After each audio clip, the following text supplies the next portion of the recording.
Can I unblock my blocked WhatsApp messages? Hello there. Have you ever blocked someone on WhatsApp and wondered if you can retrieve the blocked messages sent to you during that period?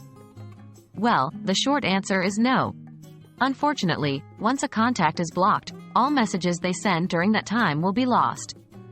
However, you can unblock them and start receiving messages from them again. Let's dive into how you can do that. Understanding WhatsApp's blocking mechanism.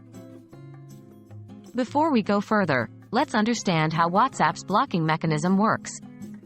When you block a contact on WhatsApp, they can no longer call you or send you messages, see your online status or last seen status, or receive read receipts from you. Importantly, any messages or calls made by a blocked contact will not appear on your phone. Once a contact is unblocked, they can send you new messages, but any messages sent while they were blocked will not be retrievable. How to unblock a contact on WhatsApp. Now that we understand the mechanism, let's look at how to unblock a contact on WhatsApp. It's a pretty simple process. 1. Open WhatsApp on your phone. 2. Tap on the 3 dots in the top right corner to open the menu. 3.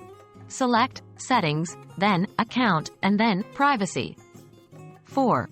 In the privacy settings, you'll find an option called Blocked Contacts. Tap on it. 5. You will see a list of all the contacts you have blocked. To unblock a contact, tap on the contact's name and then tap Unblock Contact's Name. Remember, unblocking a contact will allow them to message and call you again, and they'll be able to see your online and last seen status if your privacy settings allow it. However, it will not recover the blocked messages. So, there you have it. While you can't recover messages sent to you while a contact was blocked on WhatsApp, you can certainly unblock them and start receiving new messages.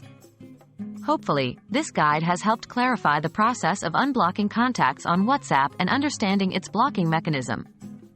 If you have further questions, feel free to drop them in the comments below. Thanks for watching, and until next time, stay safe and connected.